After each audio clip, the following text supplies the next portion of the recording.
ইনশাআল্লাহ আমাদের ভালো ব্রেন আছে, আমরা ব্রেনটাকে ইউটিলাইজ করতে পারি নাই। কেন পারি নাই? আমার গাইডের অভাব ছিল। যেমন ধরুন ওরা বিএনপি করে, একটি মাত্র লোক আজকে বলে দেব, জনাব আমাদের জিয়াউর রহমান সাহেব এবং ওনার ওয়াইফ এই বাংলাদেশকে ভালোবাসে জান দিয়ে।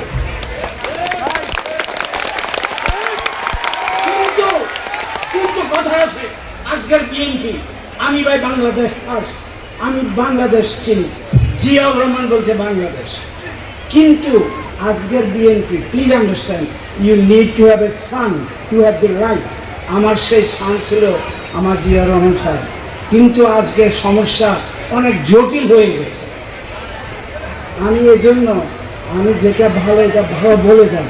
তো আপনারাদের দয়া করে এমপি সাহেবকেও বলছি দু একটা কথা, এমপি সাহেব please, we need to have এই অন্যায় জুলুম অত্যাচার যে জন্য আমরা 16টা বছর সাফার করেছি, সেইগুলো প্লিজ আপনারা রেক্টিফাই করতে হবে। এই যদি না হলো তাহলে আমাদের ভবিষ্যৎ আরও অন্ধকার। বিলিভ মি, আমি দুনিয়ার সব, আল্লাহ আমাকে আমেরিকানদের সঙ্গে লেখাপড়া করেছে, আমি বুঝি ওদের ব্রেন কোনো আমার চেয়ে ভালো না, ওদের ব্রেন কোনো সুপার না। কিন্তু জানেন জর্জ ওয়াশিংটন যুদ্ধ শেষে কি বলছে জানেন? যে আপনি তো আমাদের দেশের মতো সেনা প্রধান হলে দেশ চালাবে, এটি কি রে, পুলিশ প্রধান হলে দেশ চালাবে। জর্জ ওয়াশিংটন বলে দেশ তোমাদের, আমি এখন রিটায়ার করলাম, আমেরিকা স্বাধীন হয়ে গেল, আমি তাকে পারলে কত সম্মান করবো। সবাই বললেন না স্যার আমাদের অভিযোগ করবো না, তবুও আমি আর করবো না, আমি সাধারণ সৈনিক, আমি চলে যাব, আপনারা দেশ শাসন। তো তারপরে ওনাকে রাজি করে 4 বছর পরে ওই জিয়াউর রহমান সেটা করছে, ইলেকশন দিয়েছে, গণভোট দিয়েছে। কেন আমরা এটা করতে পারতেছি না?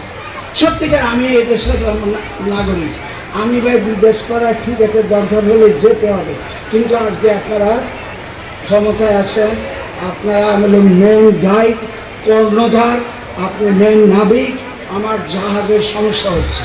তো আপনারা দয়া করে প্লিজ আরেকটা কথা বলি, বাংলা তো আমরা সবাই জানি, why not you learn English? Without English you cannot move, simple. English আপনাকে শিখতে হবে, আর সবার উপরে আমাদের আল্লাহ আছে, আল্লাহর উপর নির্ভর করবেন।